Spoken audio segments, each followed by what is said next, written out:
योजनेसाठी मला आपल्या सर्वांच्या माध्यमातून लाडक्या बहिणींना सांगायचंय की ही जी शासन निर्णय जो आम्ही लाडक्या बहिणीचा निर्गमित केला याच्यामध्ये आम्ही कुठलाही बदल केलेला नाहीये.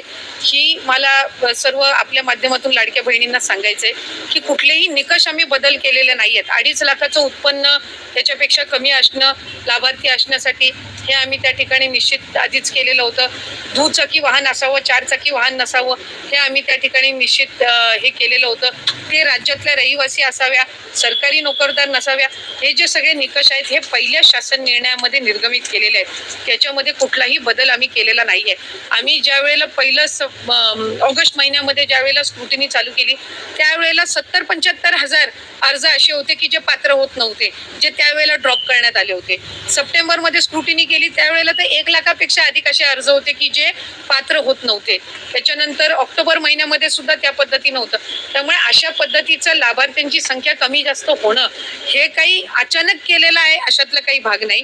आणि निकषांमध्ये काही तक्रारी ज्या ऑक्टोबर, नोव्हेंबर, डिसेंबर महिन्यामध्ये ज्या प्राप्त झालेल्या आहेत, जे एका ह्याच्यावरून 2-2, 3-3 वेळा लाभ घेत आहेत अकाउंट्समधनं, किंवा ज्यांच्या 4 चाकी वाहनं आहेत पण तरी सुद्धा ते अशा जे काही कंप्लेंट बेस्ड आहेत त्या संदर्भातली चौकशी करून त्यांचा आधीचा कुठलाही लाभ आम्ही त्यांच्या अकाउंटमधून परत घेतलेला नाही.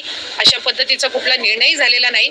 फक्त क्रॉस व्हेरिफिकेशनमध्ये जे पात्र ठरत नाहीयेत त्यांना त्या महिन्यापासूनचा लाभ हा बंद करण्याच्या दृष्टिकोनातून आम्ही त्या ठिकाणी ही पावलं उचललेली आहेत. निवडणुकीच्या आधी आपण असल्या प्रकारची कुठलीही स्क्रुटिनी न करता आम्ही असल्या प्रकारची आता मात्र निवडणूक मी आपल्याला त्या संदर्भातली माहिती की मगाशी सुद्धा दिली की आम्ही ऑगस्ट महिन्यामध्ये ज्या वेळेला आम्ही स्क्रुटिनी करायला सुरुवात केली त्याही वेळेला 77,000 पेक्षा अधिक महिला या अपात्र झालेल्या होत्या.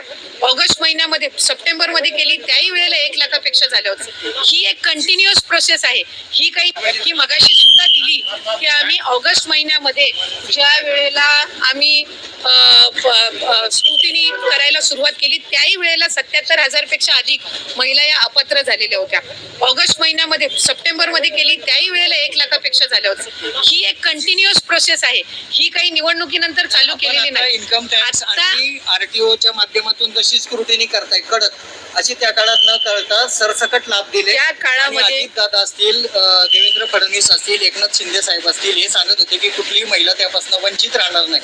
प्रत्यक्षात आता मात्र सरकार स्क्रुटिनी आणि जास्तीत जास्त महिला, मला असं वाटतंय की काही विरोधक आणि काही माध्यम अशा पद्धतीचा अपप्रचार करत आहेत. या आधी सुद्धा 2-2.5 लाखापेक्षा अधिक महिला ज्या निकषामध्ये बसत नव्हत्या त्या अपात्र झालेल्या आहेत. पण त्यावेळेला त्या संदर्भातली दुर्दैवानी माहिती ही त्या ठिकाणी माध्यमांकडून दिली गेली नाही. आता ती योजना यशस्वी झाल्यानंतर या संदर्भातला एक अपप्रचार केला जातोय की आताच ही स्क्रुटिनी चालू केली आहे. ऑक्टोबरमध्ये पण झालेली आहे, डिसेंबरमध्ये पण झालेली आहे. आणि मी आपल्याला वारंवार सांगत आहे की कंप्लेंट बेस्ड स्थानिक जिल्हा प्रशासनाकडून ज्या वेळेला कंप्लेंट्स प्राप्त होतात त्यावेळेला काही माध्यमच आम्हाला सांगत होती की अशा पद्धतीच्या काही चुकीचे काही हे मिळते तर आपण त्याच्यावर काही ना काही जे गरजू आहेत त्यांच्यापर्यंत हा लाभ पोहोचला पाहिजे. त्यामुळे सप्टेंबर, ऑक्टोबर महिन्यामध्ये पण ही अशा पद्धतीची व्हेरिफिकेशन झालेली होती.